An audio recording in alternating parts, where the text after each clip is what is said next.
Dumelang namaselo Shandi Madekwana Straviste Theda Sean Bonani. Siliqala ke uhlelo ngegiya eliphezulu namhlanje siyathi uDecember kuningi ke sokulethela kona njengoba benicela ukuthi nilethele izihloko ezahlukahlukene somnyango wezempilo kwaZulu Natal. Kodwa ke singena nje ngodaba oluthi ubabcayanyana kancane lapha yam endaweni yase Pietermaritzburg njengoba sazi ukuthi ke sekusuke ubhedukane lolu luka Mpox. Kodwa ke sinabafowethu abakhona lapha ya on the ground njengamanje abahambela imizi lapha ya khona endaweni yase Pietermaritzburg ngaphansi kwakho ukubheka lesimo esibhekana naso sika Mpox. Kodwa ngale uthi ngilokho ngichitha isikhathi ake ngibingelele ngithi Njomane ukhona emoyeni?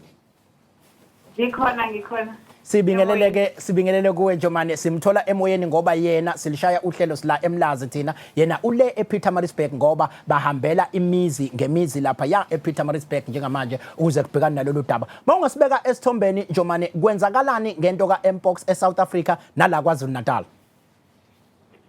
Siyabonga Mr. Mafisa. Just ukusho nje ukuthi eKZN since siqale unyaka sesinama cases awu4 masingakhumbula besinayo icase yokuqala esibe nayo eThekwini, sane case esithole la uqala uNovember ePietermaritzburg. Engakusho nje ukuthi since siqale uDecember sesirecorde ama cases ayi2. Lama cases esiwarecordile abantu ababili abashadile abathole uMpox. Sinengane yabo, ingane yabo eyi14-year-old nayo isa-admithiwe kodwa ayikaconfirmeki kodwa ama-symptoms inawo aka-Mpox. Kube khona nenye ingane ewumakhelwana nayo esisazama ukuthi namhlanje sikwazi ukuyitesta ngoba nayo ngizothini i-linked kulama-cases endinawo ama-symptoms. So yilokho kwenzekayo but sibona ukuthi kunabantu abaningi abama-contacts because ubaba umnumzane lo ubewokuqala ukuba yi-case uyasebenza u-truck driver kodwa udriver la locally. Unkosikazi wakhe uyasebenza usiza emzini othile. Iy'ngane siyazi ukuthi iy'ngane ziyadlala. So sisazama-ke la ePietermaritzburg sihambela amakhaya alaba ababalwe njengabantu abathe bahlangana nalomndeni. Mhlambe ke masingake sithole nje iyiphi indawo esibona ngathi sekuyiyona lehlaseleke kakhulu lapha ya ePietermaritzburg? Lama cases asuka endaweni yaseWillowfontein. So sibheke iWillowfontein yiyo affected kwamanje but ngoba ngisho nje ukuthi bebehlangana nabantu bakhona nabanye esibalandelayo abasuka kwezinye indawo kodwa nje lama cases abased eWillowfontein. Mhlambe ke mawungakubeka umuntu esithombeni osekhaya njengamanje iMpox le isifo esingathi siyingozi kakhulu na noma isifo esingathi ubuthini ubungozi baso manje sichaza? Isifo seMpox mangabe uthi kwaze ukutholakala ngesikhathi siyakwazi ukusizakala. Ibhedlela zethu zi-equipped ukuthi zidile no-Mpox, sinawo nomgomo walabo asuke beyama-contacts. Akusona isifo esibucayi, siba bucayi mangabe ungayanga emtholampilo wakho uthole ukwelashwa ngesikhathi because sibonile last year sishonelwa abantu abayi2 la eKZN ngo-Mpox ngoba baye sekulate kakhulu kumtholampilo, sekuncane kakhulu ibhedlela bezingakwenza ukusizana nabo. Mhlambe mawungasikhela phezulu ukuthi ama-signs and symptoms akhona yini engizobona ngayo ukuthi ngathi sekuwu-Mpox lo? Ngibona zothi kuba umkhuhlane, kube yi-fatigue, kuyipresenta nje njengomkhuhlane but eyona nto eyenza ukuthi uMpox usuke emkhuhlaneni ukuthi kuba nalamaqhubu. Masiwabuka nje kuba amapatazana ongathi uma ungasikwiza kube khona into ephumayo. Kodwa-ke ngoba sijwayele ukusho ukuthi ziningi izifo eziba ne-rash. So into ebalulekile ukuthi uye emtholampilo sizokwazi ukuthi le rash yakho siyiswabhe sithathe isample iyocubungulwa lapho ukuthi yinhloboni ngoba ngisho nje kukhona no-chicken pox. Ziningi izifo ezipresenta nge-rash but nje okakhulu amaqhubu la othi uma uwabona beyamapataza ongathi ama usikwiza kuzophuma i-something kuwona. Siswile ukuthi njengamanje uphumile uMgungundlovu district ningenela imizi nemizi lapha eWillowfontein ninohlelo luzohamba kanjani uhlelo ukuze siba alethe abantu bengathuki mhlambe mabebona umnyango wezempilo usondelela nanokuthi iziphi inhlelo eninazo khona imigomo iziphi inhlelo enisondeza kubantu. Siyabonga kakhulu and siyacela ukuthi abantu mangabathi ba-approacha sibacela ukuthi balistiwe as i-contact basivumele akusho ukuthi so nayo mpox but kubalekile ukuthi usivumele sikumonitorishe ngoba ma u-identify ukuthi uyi-contact siyakumonitorisha for 21 days siyakufonela every day ukucheck ukuthi ayikho yini Engathi usenqamukile ngiyazi phela lapha eWillowfontein ibuye ibaleke inetwork ingathi ungagibela lapha eGwetshe ukuze ingabaleki kakhulu. Sisibabongile ke loyo babongile Mhlongo esinayo la. Njengamanje ngizosuka ngejubane ke ngiye lapha yam kudadewethu ke oze ke asiphe nje kafushane ukuthi njoba ku December siyazi ukuthi ke abanye bathatha ukuthi maku December kuphumula yonke into kuphumula iphilisi kuphumula itreatment kuphumula yonke into ake kushaya umoya ake ngiphuza utshwala ake ngenza ukuthi isikhathi samanje uDecember ke December boss but ke nangu udadewethu uSisinozipho Maphumulo ola khona la eclinic yethu yaseMlazi ka K dadewethu awusitshela ukuthi ubani wabani wenzani la eminyangweni. Ngiyabonga ithuba Mr Maphisa. Lo okhulumayo uNozipho uMadlamini wakaMaphumulo odabuke endaweni yakaMaphumulo kodwa ngokuhlala osekhona la eThekwini. Ngiwumhlengikazi obizwa ngo-clinical nurse practitioner. Ngisebenza eMlazi K Clinic ongaphansi kwesibhedlela iPrince Mshiyeni Memorial esisemlazi. Absolutely. Ngiyafisa ukuthi singene nje odabeni obisikhathi nginaso sincane namhlanje ku December phela manje. Abantu bayagroove abafuna isichitha isikhathi esiningi esikhuluma. Umuntu othola amaphilisi kubaleke ngani ukuthi ke ahlale phekwawo noma ngabe ama holiday noma ngabe ikwenzakaleni ahlale semaphilisini. Mr Maphisa kubalulekile kakhulu nabalaleli nababukeli ukuthi umuntu uma ngabe kunesifo esitholakele kuyena aqiniseke ukuthi imishanguzo yakhe uyithatha ngendlela. Kunezifo ke ezilaphekayo okuthi uma ngabe umuntu ethatha imishanguzo yakhe ngendlela asuke yalelwe ngayo enza konke akuyalelwe akwazi ukuthi alapheke kuleso sifo uma ngabe eseyiqeda imishanguzo angabe saqhubeka nayo njengesifo esiyi-TB okuyisifo sofuba. Kube khona ke ezinye izifo okuba eziba khona emzimbeni womuntu la umuntu ekwazi ukuthi uma edla kahle imishanguzo yakhe yize esenasi isifo adiagnoswe sona okuthi asilapheki kodwa siyakwazi ukuthi silawuleke. Ukulawuleka kwaso kulele ekuthenini umuntu uyayidla yini ngendlela imishanguzo asuke enikezwe yona. Uma sikhuluma ngalezo zifo sizokhumbula nje njengesifo esijwayelekile la kukhulunywa khona ngegciwane lika HIV njoba sisanda ukuqwashiswa nje ngalo kakhulu la kuyo inyanga kaDisemba. Kubalekile ukuthi umuntu adle kahle imishanguzo yakhe ukuze igciwane lika HIV likwazi ukuthi licindezeleke. Kuthi mangabe sekuhlolwa amagazi kutholakala ukuthi izinga legciwane egazini lokesithi viral load lisuke selingaphansi kuka 50 wama copies kwimililitha. Ngokunjalo lokho kusiza ukuthi akwazi ukuthi amasosha omzimba abe namandla emzimbeni wakhe. Ngesikhathi enamandla amasosha omzimba yamsiza ukuthi akwazi ukuvikeleka ezifweni engabe ziyamphatha eziba osomathuba. So lokho kwenzeka uma ngabe kwazi ukuthi ayidle ngendlela imishanguzo yakhe bese kwazi ukuthi aphile iminyaka eminingi akwazi ukuthi leminyaka bengayiphila noma engenalo igciwane lika HIV ayiphile ngenxa yokuthi uyidla kahle imishanguzo yakhe. Khona ke nezinye izifo ezikhona ezifana njengabo TB nazo ekubalekile ukuthi umuntu uma ngabe edla imishanguzo yakhe kahle angabe sakwazi ukuthi athelele omunye umuntu. Uma ngabe engayidli kahle usuke engakwazi nokuthi adlulisele komunye umuntu. Ngiyafuna ukugwinyisa amathe ngiyakubona ukuthi kwaba ilecturer uyakhuluma uvela lokudonsile abantu bayakuzwa futhi emakhaya bakuzwa kahle kakhulu but bengifuna ukuthi ngoba besikade sithole usisi babongile elapha ya usephinde wabaleka okay simthola ulapha ya la kwenzeke khona isimo lesi sika mpox lapha eWillowfontein besifuna ukuthi siyixoxe naye eduze indaba siyiqedele kahle basazama ukumthola bazositshela mayisebuyile but ke bengifisa ukuthi ukukhumbuzisa umlaleli lapha ekhaya ukubaleke ngani ukuthi ke bengawayeki amaphilisi. Kubaluleke kakhulu ukuthi bangawayeka amaphilisi ngoba uma ngabe umuntu ewayeka amaphilisi esifo asuke sesitholakalile egazini kwenza ukuthi leso sifo sidlondlobale kakhulu egazini bese kwanda ukugula obekungeke kuze kube khona uma kukuthi ubeyidla kahle imishanguzo yakhe. Okungenzeka kuye ngokuthi isifo sina naso emzimbeni wakhe. Okungenzeka kwizifo njengesiifo somfutho phezulu wegazi, lokho esithi high blood pressure, uma engayidli kahle i-treatment yakhe kungenzeka lowo muntu inyuke kakhulu i-BP yakhe, agcine eseba nezifo njenge-stroke, agcine seba nokufeyila kwezinso, agcine seba nesifo senhliziyo, angalahlekelwa ngisho na impilo yakhe uqobo. So kubalekile ukudla ngendlela. Kwizifo ezifana nabo HIV kubalekile nakhona futhi ukuthi ayidle ngendlela, ngoba uma engayidli ngendlela omunye kuyenzeka ukuthi uma eyidla abuye ayiyeke, athi noma esethi uyabuyela kuyona uthola ukuthi ayisamsebenzeli. And njengoba igciwane lisuke selandile kakhulu emzimbeni lingasacindezelekile, yila kuvuleleka khona ke isikhala sokuthi kungene lezifo esibiza ngosomathuba, o-TB, o-pneumonia, o-meningitis, ebezingeke zingene ukube kuthiwa umuntu bekade eyidla kahle i-treatment yakhe. Besikade sise Willowfontein wasesilahlekela uNjomane lapha. Njomane usukhona usemoyeni?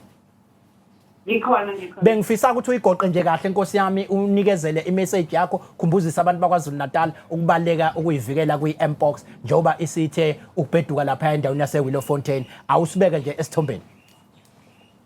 Yebo msemaphisa. Ngifuna into ebalekile ngoba sikhona nje endaweni sina problem nokuqwashisa ngo-mpox,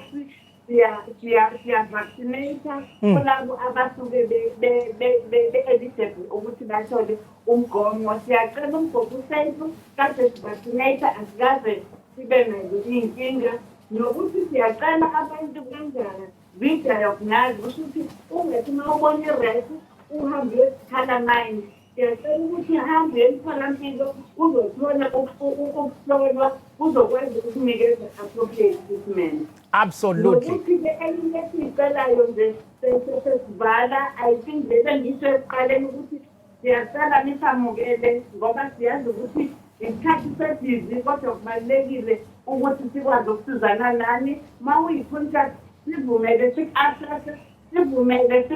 sifonele every day for 21 days, sizokwazi ukubona ukuthi uyadevelopha yini impawu noma awuyidevelophi. Absolutely. Sibonga kakhulu kuNjomane kaMgabhi belapha ya eWillowfontein, umnyango wezempilo ungena umuzi nomuzi lapha ya, kodwa balandela. Uzokhumbula ngo-COVID sasinabo laba awukuthiwa ukuthi uyasolakala ukuthi ke ubukade unomuntu one-COVID ebese kuthiwa uyalandelwa ke nawe. Into ethi ayicishe ifaneke mayithi umuntu hayi ngeke ngahlala noSibanibani sathi ukuthi kancane hawo sathi sekufanele sizokubheka ke njalo ukuthi ke akukhona mhlawumbe okungagcina kufufusa kwena, ngoba njengoba echaza ukuthi ke u-mpox lo uba ingozi mawuyekelelekile, kodwa masikwazi ukukhalima ngokusheshsha kungakwazi ukuthi ubambeke. Yikho ke sinxusa abafowethu nodadewethu labe kuzotholakala ukuthi bebesondelene nalaba akade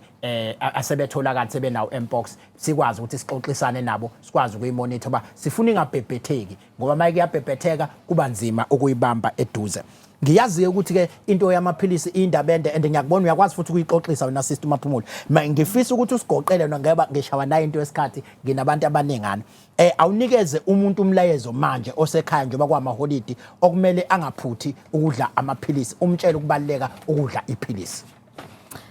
Kubalekile kakhulu ukudla iphilisi. Mhlambe nje ngisakhuluma ngomuntu ophila negciwane lika HIV. Uma ngabe umuntu wesifazane ekhulelwe engayidli kahle imishanguzo yakhe, kuba nobungozi bokuthi ayanyuka kakhulu amathuba ukuthi kungatheleleka umntwana osuke engakazalwa, athezalwa ebese negciwane lika HIV, ngento ebingakwazi ukuthi ivikeleke ukube umama ubeyidla kahle imishanguzo. Kumyalezo ke ngifisa ukuthi ngidlulise kulesi sikhathi se-festive, kulesi sikhathi sokujabula, ukuthi asijabule sizibheke, sazi ukuthi impilo iyaqhubeka, ayigcini manje nge-festive. So imishanguzo yethu asiqhubeke nayo singayiyeki. Umuntu unempilo eyodwa, asikho ispace empilo. Uma ungenzanga kahle kule mpilo, alikho elinye ithuba lokuthi ubuye ucorrect. Okwesibili ukuthi kubalekile ukuthi wonke umuntu noma ngabe asikho isifo ozazi unaso manje, uye eindaweni ezikhungweni zezempilo ukuze uyohlolwa ukuthi asikho yini isifo esikhona, ngoba kunezifo okwenzeka la ukuthi umuntu abe naso emzimbeni wakhe kodwa engazi yena khona lezi zifo esibiza ngama silent killer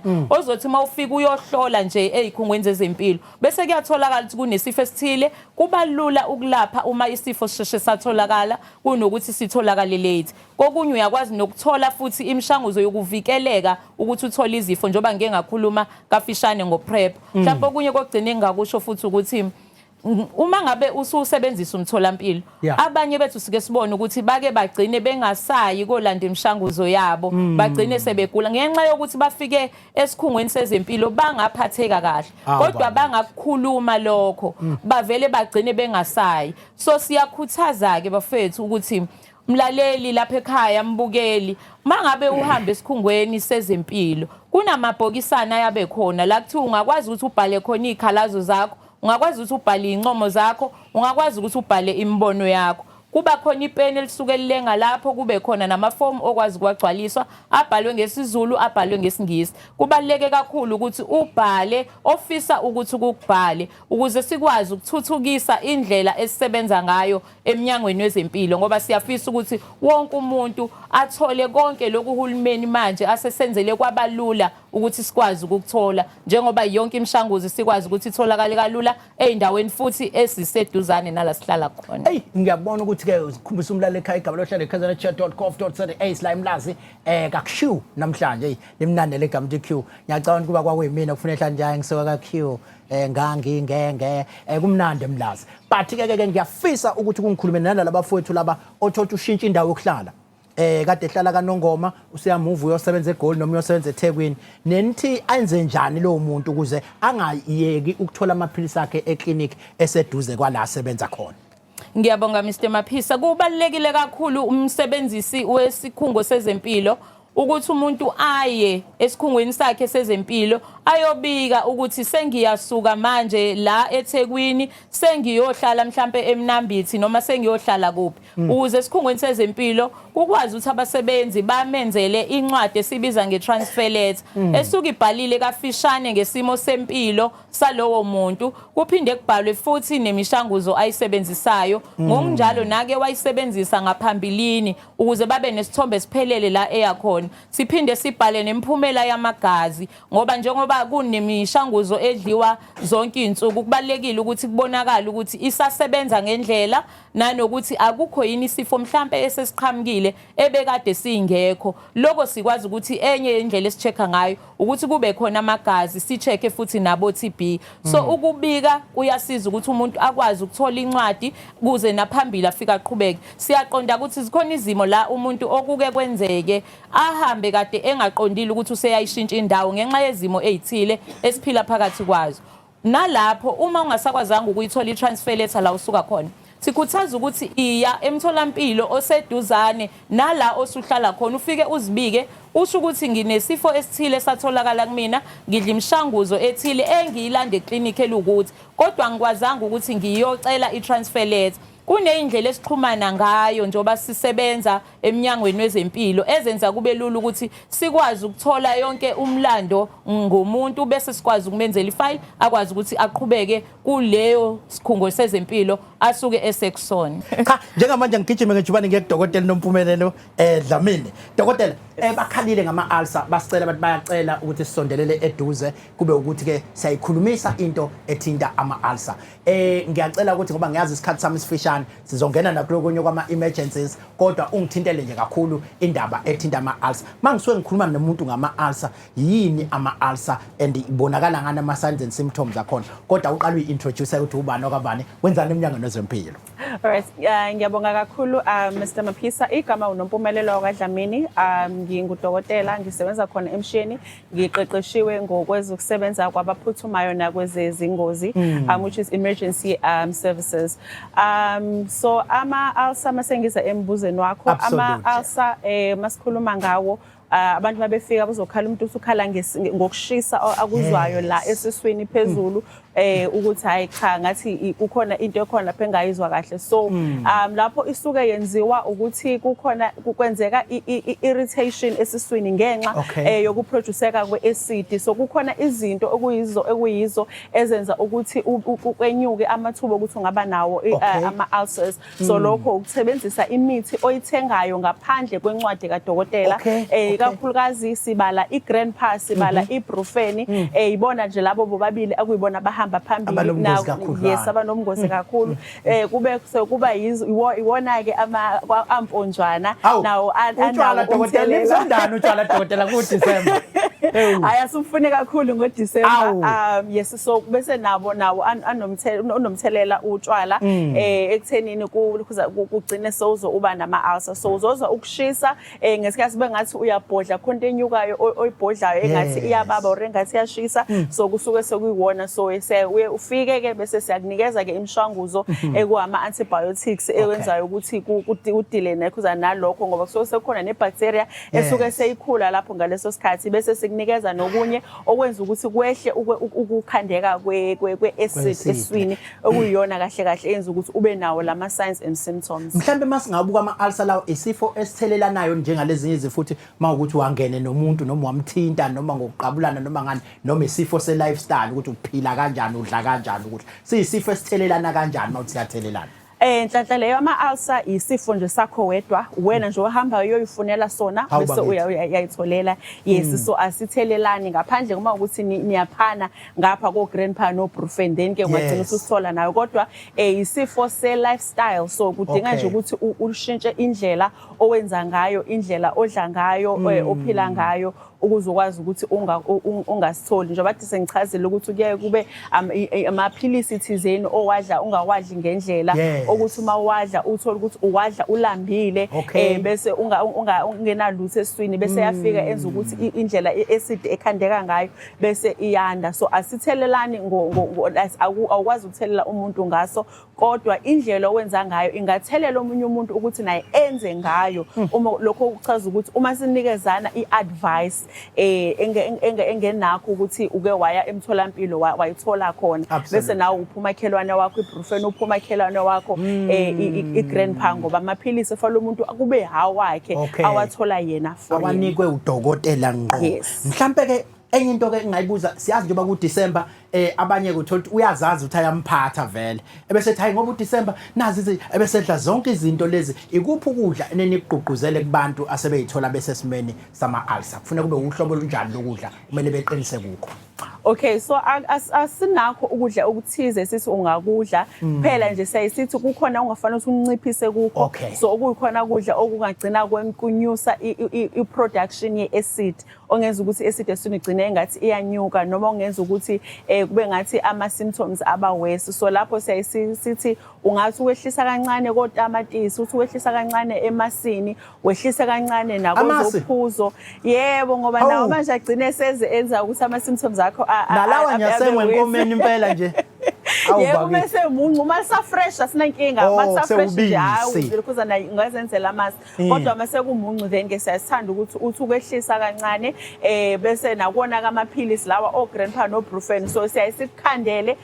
siyasikwenzela amaphilisi kuneza amaphilisi okuyiwona ongawasebenzisa ngisho nawo awenhlungu nenhlungu siyasingathanda usebenzise lawo ngoba agcina ekwenzela ukuthi kube worse. So kuye kube khona esiyasinikezele wona azokwazi ukuthi angabi nawo umthelela ekwenzeni ukuthi ama-ulcer abe worse. Ngiyafuna ukuthi sisafaka kancane umhlonisha bese ngithi ukuphusisa nje amanzi kancane ngoba ngiyakubona ukuthi nawe ucishe ube umsakazi. Yabona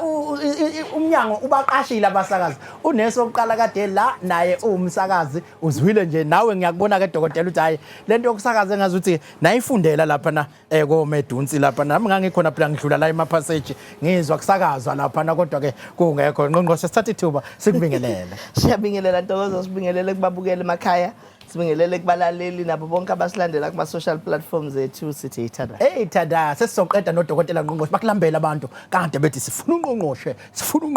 kodwa ke siyazi ukuthi ke enye yezinto ngama-ulcer kuba yiyona ke indlela uthena isifo engiphila yiphi lifestyle busathi uyasitshela ke yiphi indlela esekufuneka ngiphile ngayo ke usitshela ukuthi sifune sigweme ehlobo lokudla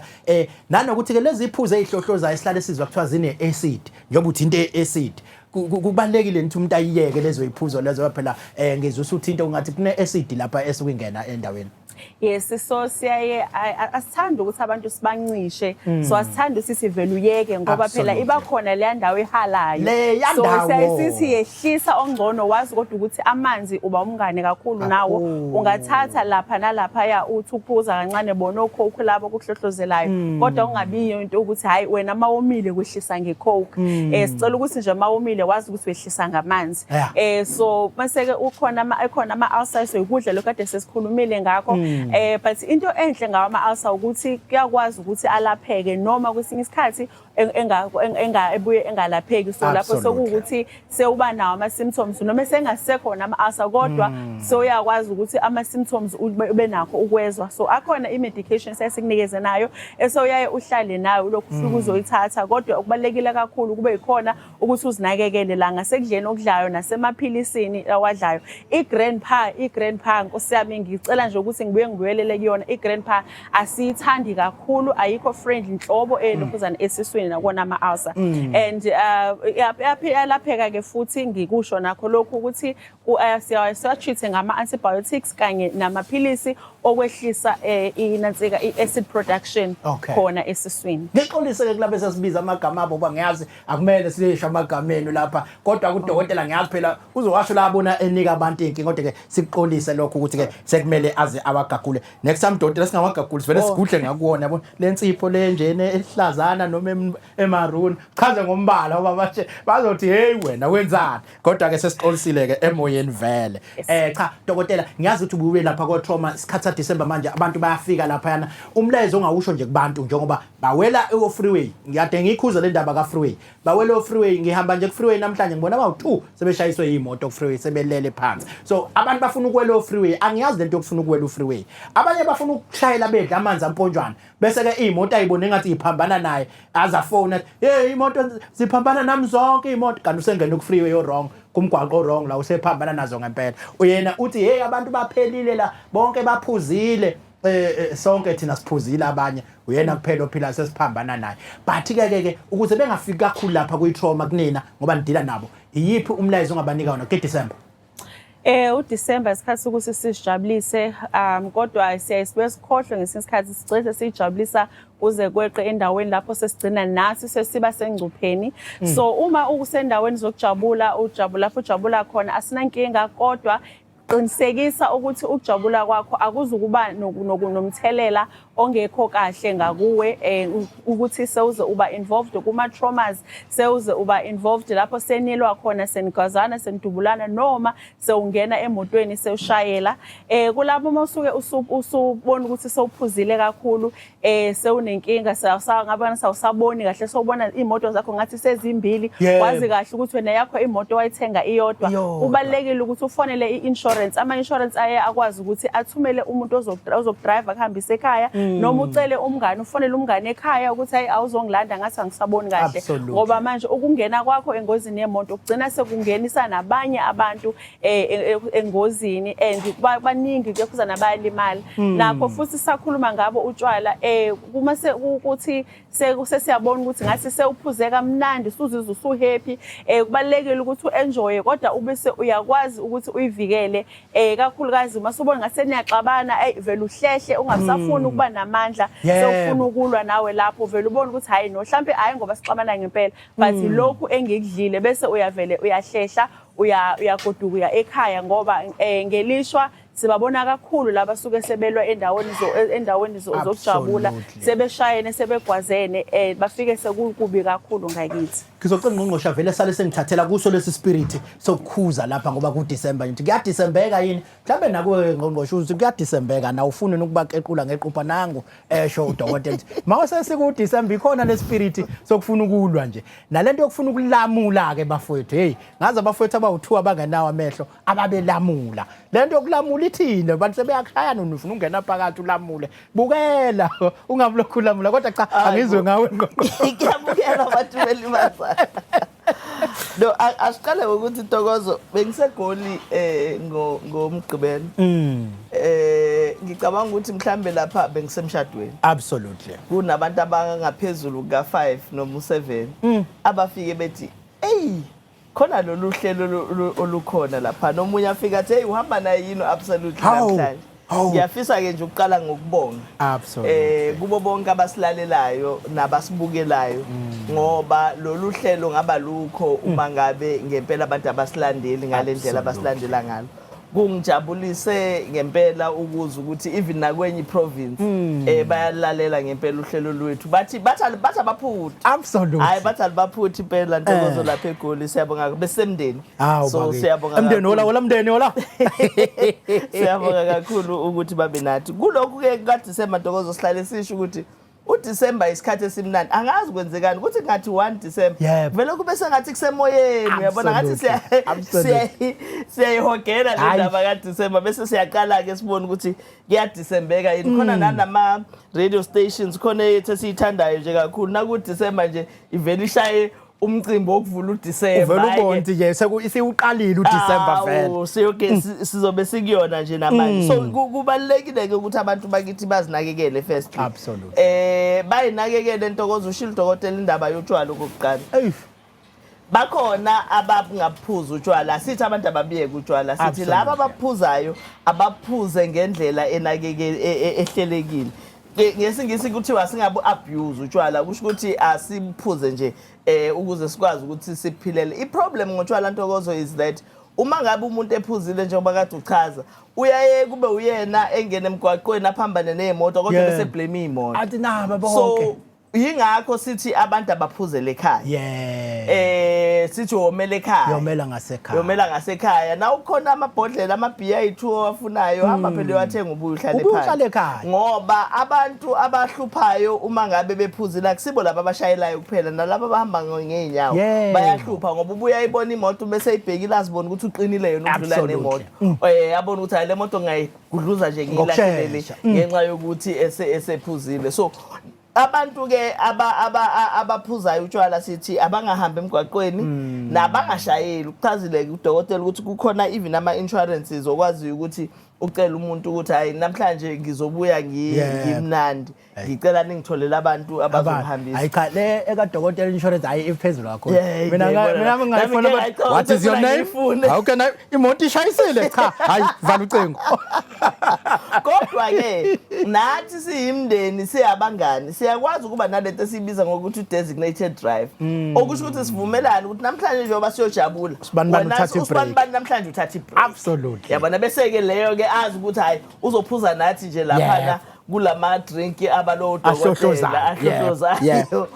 angangeni so that uma abantu bengena emgwaqweni azazi ukuthi ushayela imoto ushayela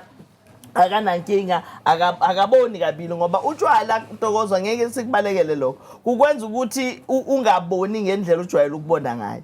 siyabacela ke nabanye even ungaphuzile kufuna wazi ukuthi uma usemgwaqweni ngalesikhathi samanje awushayeleli wena kuphela usukushayela yakhe imoto ushayele ngaphambili engemuva nesemaceleni so noma ungaphuzile kodwa nawe iba conscious bayabuza ke Ntokozo ukuthi singena apha etshwaleni nasemgwaqweni ngoDisemba siyangena somnyango wezempilo ngoba uma ngabe abantu bephuza kakhulu bayashayisa meaning ibhedlela zethu ziyagcwala ama-clinic ayagcwala kanti uma ngabe abantu bebeyinakekela nje behleli nje emakhaya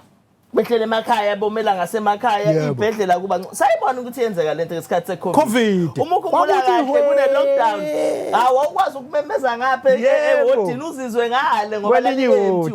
December ngomhla ka-31 nje sakhona iwodi salivakashela sathola kungenamuntu kwakhona nje laba abagulayo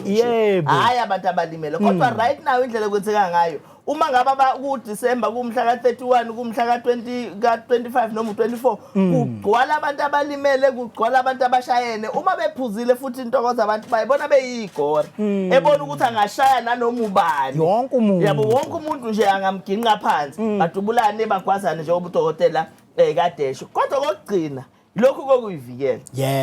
uma ngabe usushathinta thintile zivikele phela ungaziboni usuvuka emashidini ongawazi ngoba wavuka emashidini ongawazi ugcina futhi ikakhulukazi kwabesifazane ngoSeptember hayi bese beba no festive kanti bebengamhlelanga ufestive uyabona so uSeptember ke ibhedlela zethu uba busy kakhulu ngoba kusuke kujatshulwe kakhulu ngoDisemba manje ke kubalekile phela na umthanda ufestive umhlelele it's okay asisho ukuthi abantu abangaba akahlelelwe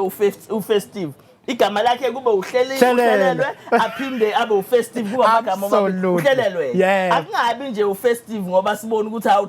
come to shoot egcine sebizwa noma ebizwa ngo cellphone sekuthiwa nje ngoba kwakuyi cellphone yayicelwa ngaleso sikhathi shaye nge cellphone uqale noma yini so siyacela ngempela abantu bayivikele ngoba isikhathi esibi lesi esimnandi but esinako ukuthi sibe nezinto ezimbi esingafisi ukuthi zibe khona ngiyafisa ukuthi kuyithinte nakakhudlwana le yokubala kuba ngiyazi ukuthi ngo New Year nango Christmas sizovakashela lapha kwezinye zayibhedlela ngizwile ukuthi uzobulapha eLady Smith uzobulapha ya emshiyeni ngomhla ka1 but ke masifika lapha kubuye kuthuse lokufica ngempela abantu abancane thothena bayithola banabantwana noma kwesinye isikhathi njengoba ubusho ukuthi abantu abangakuhlelelanga leyo kuhlelela ibaluleke ngani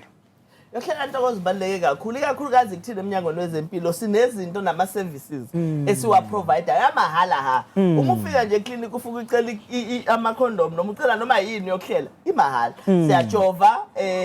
ukuhlela senza kunamaphilisi okuhlela uyabona nje so ukuhlela kubalekile nokuyinakekela kubalekile so that umuntu akwazi ukuthi ayiqale umndeni uma ngabe sekuyisikhathi ngempela sokuthi ubefisa ukuqala umndeni so siyayigcizelela ke indaba yokuhlela ngoba yenza ukuthi umuntu akwazi ukuthi avikeleke kodwa le yejazi likamkhonyana sinawo even nejazi likamakoti ke manje absolutely ibalekile ngoba ayivikeli nje kuphela ukukhulela okungahleliwe but ivikela futhi ukuthi umuntu angayitholi esethola izifo ekade engenazo nekade engazi ukuthi upartner wakhe unazo ngoba phela akekho umuntu obhalwayo Ntokozo uma ehamba emgwaqweni ukuthi ugula unani so ngeke ke ngikubona ukuthi uyisibuntu umuntu usunomkhaba njengaka ngoba uNtokozo bese hayi ngiyakwazi ukuthi awugula ungijaje njengamanzi ophuthu ngijaje njengamanzi ophuthu so kubalekile umuntu nomuntu azivikele amakhondom asiza lokho amakhondom asiza ukuthi umuntu angakhulelwa noma angakhulelisi engakahleli but asiza nokuthi umuntu angazitholi esegula isidingo singekho ngoba kuvikela even ukugula Qongqoshe ngiyazi ke ukuthi njengoba sikulesi sikhathi esikusona njengamanje umnyango lo busy uyaqasha awuqashi uyabukisa ke kulezi insuku lezi uqasha kwasana uthi usathuthi nama data capture lokho ekubuzile hey asetha manye colleague colleague wethu sebekubiza ngocolleague bathi sine show vele sizongena colleague ebebuza ke imibuzo yabo ngiyabona uyaqasha impela uyadiliza uyaqasha kuhle kunjeya kodwa ngaphambi kokuba ungitshela ubani omnye osumqashile bangathi unakho ukuqasha nje khona abanye obaqasha khona la uyaqasha nje kodwa bengifisa ukuthi mhlambe ke silithola uhlelo luthi sesikuphi nohlelo lokuqashwa nje kwabantu siyazi kwakunodokotela ofuneka beqashwe kunamanesi bafuneka aqashwe usukuphi ke umnyango nokwenza lelo hlelo bese ungigcinela phezulu le esihlokweni esiphezulu ukuthi ugcine wenze njani lapha ya absolutely no asibonge kakhulu Ntokozo hayi impela siyaqasha siqasha kakhulu futhi siyajabula ngiyafisa ukubonga kuhulumeni waKwaZulu Natal iminyango yonke ngoba almost yonke iminyango wathi uNdunankulumo eshaya ikhwela lokuthi cha kubalekile ukuthi sithole enye imali ukuze sikwazi ukuthi siqashe kakhulukazi kodokotela nakonesi lapha besishoda khona ongqongqoshe bonke bavuma kwakhona abashoyo ukuthi hayi thina sofaka imali engaka sofaka isandla esingaka nomunye sofaka isandla esingaka nomunye sofaka ngaka so siyafisa ukubonga kubo bonke odokotela kubo bonke ongqongqoshe yes bengaba nabo odokotela ubanike nje 7 years lapha eMedonti nithi kuyothi lapha hele niyofuna ngoba nayo office like last fake isandla so siyabonga nje kuhulumeni wonke waKwaZulu Natal ngokuthi usisize sikwazi ukuthi sigcina siqashile bonke abantu besidinga ukuthi sibaqashe kuyiqiniso ukuthi asibaqashanga wonke umuntu esimdingayo kodwa ke sikwazile ukuqasha ngalawo mandla akhona kodokotela Ntokozo ke sinama categories ahlukene sine group yokuqala yodokotela abawu20 esasibe advertise ekuqaleni sebeqalile ke bona ayiseso colleague impela ngaba siphambana nabe emaphasage sebesibiza labo ke sebekabasijova nokujova sebesijovile lahle kahle labo siphila nabo manje bese ke kuba khona igroup yesibili yodokotela esibhizi nayo inhloko yomnyango ibiwasayina nje ama documents akhona ngicabanga ukuthi ekuqaleni kweviki uma ngabe ngixoxa nabo wa confirm ukuthi hayi njengoba iviki liqalile nje usayinile ke bazobe sebeyabafonela ke bebuya bazoqala ithemba ke ukuthi bazoqala ngomhla ka1 kuJanuary baqale ke bonke be100 maningi ke amanye ama categories eswenzayo khona icategory yodokotela abawu50 abama specialist nakhona siyaqasha inkinga enkulu ke kodwa kuleyo category yama specialist ukuthi akubona bonke odokotela abama specialist abakukhonzile ukusebenza kuhulumeni so njoba si-advertisile ke kusadvertise impela u50 kodwa iuptake ayinkulu kakhulu kodwa laba sabe advertise asebe applyile siyaziprocessa izinto zabo sizobona ke ukuthi uma ngabe begcine bengapheleli siya kanjani ngaphandle siphinde siyo headhunter ngoba kwesinye isikhathi uma ungabathola abantu badingayo yebo dinga uphinde uphume uyoshela nakho ke siyoshela sazane kangcono shela ndoda then sine process yo nurse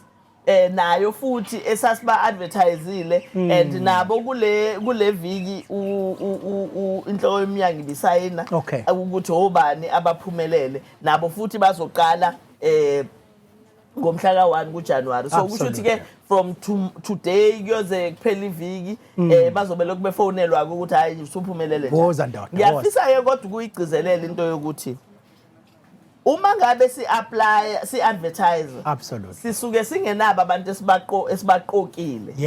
yingakho si-advertise ebese-ke sithola ama-applicants amaningi even kule yonesi ama-applicants ethu ngicabanga ukuthi ayehamba ko-3,000 ngaphezulu ka-3,000 kodwa thina sibe sidinga u190 kuphela so ngiyafisa-ke ukuthi ngithi koza kwethu uma ngabe u-applyile wawusuya interviewer phela uhlelo loku-interviewer kusuke kuyiyona process yokuthi siyahlunga ukuthi ubani ngoba baningi ubani sizokwazi ukumthatha kumuntu so njengoba ku-apply abantu abawu-3,000 or kuya ku-4,000 ngeke sikwazi ukubaqasha bonke asinawo lawo maphost sizokwazi ukuqasha lo 190 esinamaphost wawo akungabi-ke sekuba sengathi manje abantu ba-applyile kodwa babizwanga uma ungabizwanga kusho ukuthi awuphumelelanga ku-interview usuyophinda uzame ngelinye ilanga ukhona-ke labantu abangakwazi ukumukela ukuthi angiphumelelanga ngqongqoshe uthothi uyi-breadwinner ekhaya uyena oqala waphasa i-matric uyena oqala ophasela ukuba yinesi manje uma usumtshela ukuthi akaphumelelanga uzomnika inkinga ngqongqoshe well kuba nzima kakhulu-ke kodwa ekubeni i-professional kunjalo na uyi-professional nje uya-applya uma ngabe uphumelele uma ngaphumelelanga ubusuyatshela uphinde uzame kwenye indawo so ngifisa nje ukugcizelela lokho ngoba ngiyakhumbula siqasha laphana kwesinye seyibhedlela zethu ezintsha ayi kwaba nenkinga impela kuthiwa sonke si-applyile kodwa kubizwa abantu abancane yebo phela ama-post ethu mancane sasingeke sikwazi ukubiza wonke umuntu nalana kusafana icategory-ke yokugcina ekade uyisho Ntokozo ile yama-data capturers sisebhizi-ke neprocess yakhona bazokhumbula-ke emakhaya ukuthi sike sanenkinga ngesikhathi kwenziwa i-assessment ngoba sathi nasithi siya shortlista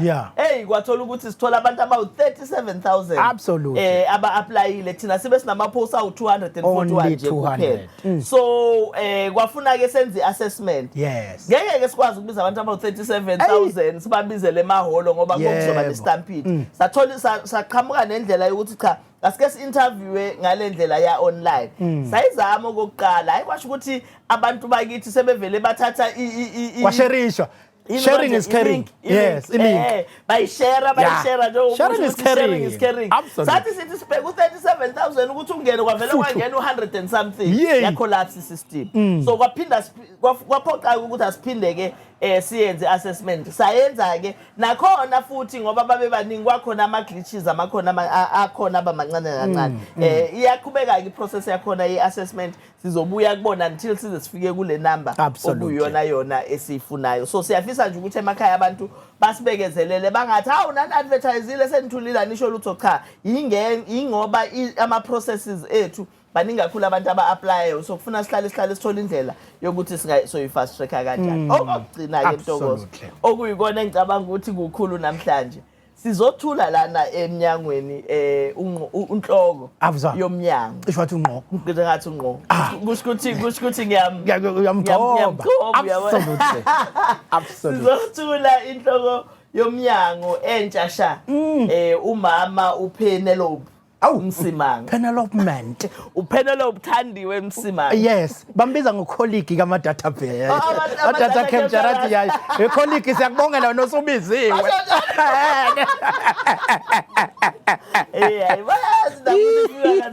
Kulukuni kusida kusathi. Emnyango ke entsha umama uPenny Msimanga uyena okuyena ke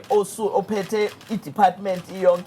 iyonkana so sifisa ukuzomthula lana simbongele ukuthi utholile lo umsebenzi onzima ke lona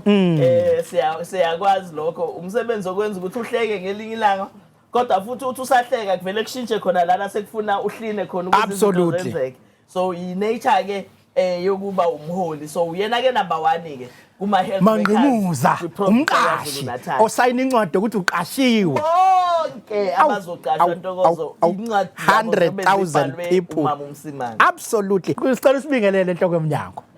asibingelele Maphisa nakubalalele emakhaya asibingelele kuNgqongqoshe womnyango umphathiswa womnyango umama Nomagugu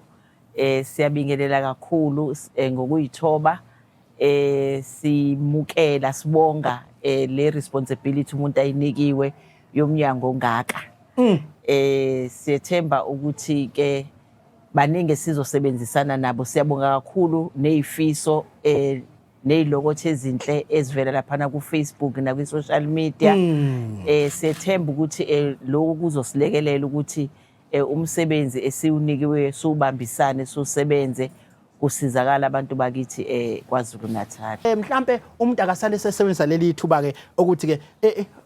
uyibuka manje ke izosuka ibheke ephi inqola iphuma ibheka phi inqola mawubuka nje kusuka ke namhlanje phela macekeceke namhlanje sisuka ke sibheka phi ngokanhloko yomnyango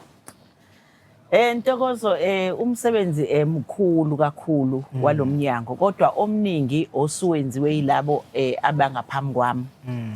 baningi umsebenzi asebewenzile ukuthi baveze umhlahlandlela and kulesi sikhathi ungqongqoshe sinaye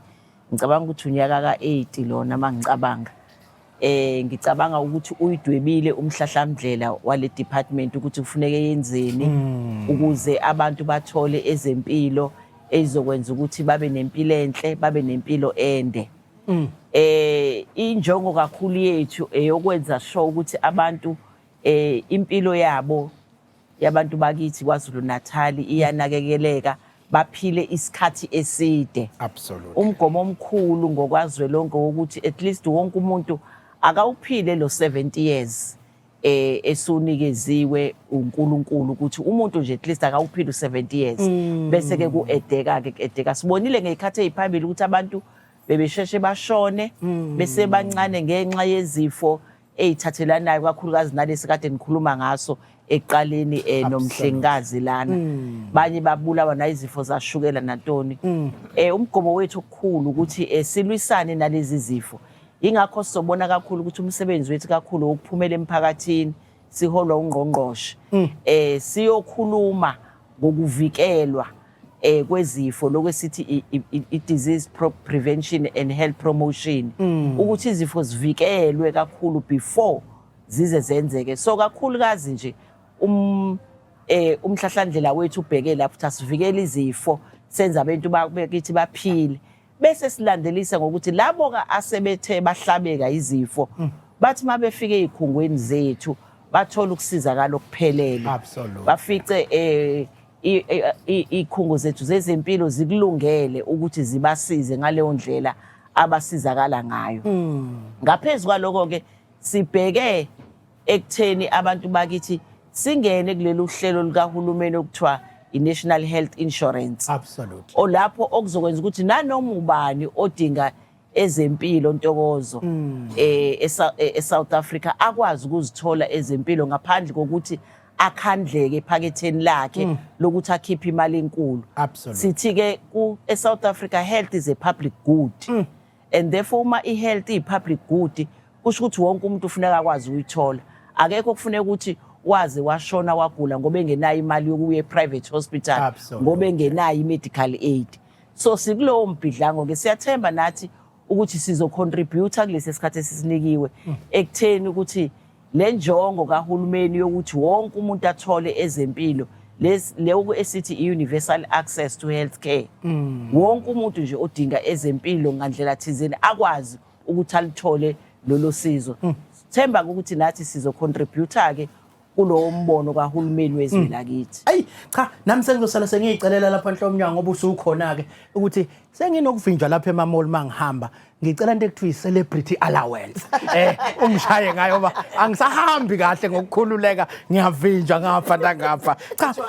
absolutely yonke indawo cha nangu Ndidane Simanga angazi ke noma uzomqashani ukushaye ngemessage la uthi ke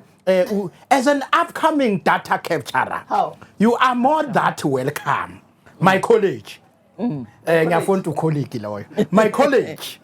Also mphathi wami. Enjoy your position. Kale ni data capturer likufuna kabi. Lithi ya my college. Manje ke uNdidane Simanga lo. Uthi yena usayibona ucolleague wakho vele. Kodwa ke uyakubona futhi ucolleague wakhe. Ungathini umgqugquzele engabe uzomqasha ngempela. Cha uqinisile emaphisi ukuthi singoza kwabo singama colleagues sisebenza ndawonye ngoba akudinga ukuthi umuntu uze umqashe isifiso sakhe nokuthanda kwakhe umsebenzi umenza ukuthi abe nevision ayibone eseyingxenye yomnyango wezempilo yethiwe ke la kukhona uthando indlela ikhona kusho ukuthi ngoba uyawuthanda umsebenzi wezempilo indlela iyozivele ukuthi afike abe ngaphakathi futhi yoba ucolleague sengapoma mse ucollege ngempela ngoba phela ngacolleague ngaphakathi abakuthi lento uyibona kude uyibona ngamehlo useyiphethe ngezandla isekude siyabonga lokho cha ngabe ngenza iphutha ke mangingabuyelanga le kule intokazi lesi staff nurse uyabazi staff nurse ziyangithinta kakhulu intokazi kune message lapha engathi azitholanga kahle eyayibekekile ukuthi ke ba abantu abayohamba nababhekeleleke mase kwenziwa itranslation yokulento manje sekuvele ngathi into engenzakalanga bengicela ukuthi mhlawumbe ungqongqoshe ayicacise benenhloko yomnyango ukuthi ke ithini into le translation ngoba mase nginithole kanje bengangiqinya ukuthi awubayekile usubathole bonke ithini lento ye translation anithathanga umuntu nje enhlobonhlobo noma khona enikwenzile ngaphansi kwakhona. Well Ntokozo uma siqala bakhona siphathathile. Absolutely. Ngicabanga ukuthi out of 200 esasithe sizoqasha ngamangenza ama categories umabili. Savumelana ukuthi u50 walapho asizoqasha abantu abasha kodwa sizothatha abantu siba translate. Okay. Kodwa saso sathi ngenxa yokuthi baningi ngesikwazi ukuba translate bonke kanye sizoba translate ngama phases so iphase yokuqala ke lesesiyenzile bakhona siba translate uma ngabe singakafinyelela ikwena siseza nakubo yebo ngiyajabula ngiyacela ucingo lami liseza ukukhala ke ebusuku bakwethu ngoba cha injalo into kukhona abangenile njengoba yayichazwe nasekuqaleni angazi mase beyidlala le video lena bayidlala kanjani ngoba nayo iyachaza ukuthi na anikwazi ukuthatheka nonke kanye kodwa with time kuzolokhu kancane mhlambe ke enhloko umnyango khona ungabathembisa konke kulo kancane ngempela kuzohamba kwenzeke. Yebo njengoba ungqongqoshe esho nje kuzohamba kwenzeke kodwa konke kudepende enkeceni emaphisi ukuthi sinayo yini ngoba njengoba ungqongqoshe esho nje sibhekelela zonke indawo kukhona abasebekhona ngaphakathi laba abacela ukutranslatewa ukuze phela ngoba bebefunda nabo baqhubekele phambili lokesithi career progression nabo babe usomaqhuzu ngokuphezulu at the same time ufune sibabheke nalabo abasemakhaya okungavuthi emlilo khona ekhaya njoba kade isho ikatileleziwe nabo bangene ukwazi ukuthi kube khona kushunqa intuthu nakhona la kulomuzi manje ke ungqongqoshe sizama ukubalansisa leyo ndaba yokuthi ngesikhathi sibathatha la kancane abangabi phela kuze kube nzima lapha emakhaya kutholakala ukuthi sekunzima kakhulu ikatheleleziko nasekhaya akusakwazi ukuphileka so ke ngenxa yaloko kufanele sikwenze kokubili sibathatha sibatranslateayo sibaqashe nabangena ngomnyango ukuze wonke umuntu kube tholakala ukuthi intuthu iyakhanya ekhaya. Hayi sibonge kakhulu inhloko yomnyango mina ngiyokuqala ukuthe congratulations kuwena phambi kweSouth Africa ngiyathemba ke naleya allowance yokuba i-celebrity uzoyibuka buka ngithi eduze ngoba ngikuncoma eqala ngiyazi ukuthi kunohlelo ke azolikhulumisa ungqongqoshe elithinta uEMS ukhona nomfowethu kaEMS besithe nayo uzofika nje asithi iminute elilodwa ngokuthi babhizi kangakanani kodwa ngqongqoshe ngiyazi ukuthi ke nohlelo nalo elizothinta iEMS einsukwini nje ngathini ukuphawula ngeEMS. Well sizoba nohlelo ntokozo towards uKhisimusi ukuchecka nje state of readiness njengomnyango hayi ukuthi sobe sesithi siqala phansi sibuka ukuthi njengoba uDisemba uqalile nje kuze kube ulelo suku sesambe safika sasebenza kanjani ama challenges ethu yabe imaphi nokuthi siwalungisa kanjani kodwa ke kulolo hlelo sobe silenza ngalolo suku lolo sobe sesintroduce nama ambulance amasha ngoba khona ama ambulance amasha esinawo athengiwe asefikile kukhona nama 36 seaters akhona sobe introduce ke ama ambulances amasha sieda kule pool ekhona siphinde sigcwalise ke nalawa akhona usuku oluzobe luluhle kakhulu lokho ngoba phela na uDisemba sihlale sibhizi ama ambulances ethu ahlale ebhizi ntokozo alokhu usuku lamahala kodwa uDisemba uba bhizi kakhulu ngenxa yalolu daba esiliqoqile eqaleni lenjabulo absolutely kwesinye isikhathi lezi insizwa ke zaka EMS izona ezifika kuqala endaweni yesigameko mhlambe ke sikunika ithuba lokusitshela ukuthi ubani okabani wenzani eminyangweni kodwa bese usitshela nje ngeminute obesikhathi asisekho ngakuthini ukuthi ke yini nini eniyeni iqhuquzela ukuthi abantu beyiqikelele mase benibizile noma besalinde nina ukuthi nifike yini enenithi abayiqile ukuthi yenzeka ngeminute nje lodwa sibonge baba Maphisa ukwanda lo wakamakhanya ngisuka endaweni yaseMbombolo Didini ngisemshini ngokusebenza ngosupervisor kuma ambulance absolutely kakhulukazi ke siqikeleleka abantu mebesibizile ukuthi umuntu asho indawo exactly akuyona athola kuyona kuzoba inamba sothi mesibuyela kuyena mhlambe sibinengqi inamba zongamtholi sikwazi sifonele kuyona sikwazi ukumthola ngayo leyo namba yebo izona izinto ezibalekile lezo ngiyazi ukuthi ke kwesinye isikhathi ingozi zezimoto yini kuyokuqala kufanele siyenze masisengozini yemoto manje bese ngozini yemoto okubalekile ukuthi nifonele abosizo lokuqala if bengakafiki nikwazi nokuthola namaphoyisa kepha ukusondela kwenu kulosuku elimele enza sure ukuthi izandla zakho zivelelekile ngoba sekunezifo lemnyango ungathi uthi uyasiza kwenye inkathi nawe uphuma usunesifo kodwa futhi ngeke umshiye umuntu umbona elimele absolutely okubalekile ukuthi umuntu osuke elimele lapha akathole ioxygen so zamanzi nivule indawo athole umoya nabahamba ngeemoto bazama ukuthi bangavimbi phela ama ambulance uthola ukuthi akasakwazi ukufika kubona sebebonke sebekwenza lento ekuthiwa ingozi yokubuka yebo vulani indawo ambulance ikwazi ukushesha ifike ngesikhathi asizakala absolutely khona lento engeke ngibone ngqongqoshe kakhulu ezindaweni zasemakhaya yabo nje kaNongoma kuzona ukuthi qhuma isibhamu asibaleke sifuna ukugijima siyekhona siyobuka ukuthi kwenzakalani umuntu odutshuliwe ngenze njani yini yokuqala kufanele ngiyenze kumlekelela umuntu odutshuliwe number 1 lo muntu usuke bleed usuke phuma igazi usuke op so okubalekile ukuthi uzama ukuthi silivimbe sistophe leyo bleeding leyo kodwa kwawena usivikele ukuthi ungatholi na usuthola igazi lakhe lingena kuwena ngoba akekho umuntu osuke ehamba efama ephethe ama gloves ngasonke isikhathi yes if indlela ikhona mhlawumbe mekhona nama plastic fama plastic ezandleni umsize lo suke lemali enye ke ezokwanda kakhulu kulesikhathi esikusona le ama cricket bafuna ukwabamba aliqhumisa lize liqhumela isandla ngimshaya amehlo ngimshaya ini ungathini ukuthi beqikelela abantu ngalesikhathi yabona ke kuma cricket kuyingozi kakhulu icricket ufika ulayithe uyineza ukuthi alivuthanga ubona mhlawumbe thatha isikhathi eside ningavuthi musu uyasondela kulona ufuna ukuletha lesibili kuyingozi enkulu kakhulu le icricket molayitha engathi ungaba buqamama nabantu ungabe seduze kwabantu liyingozi kakhulu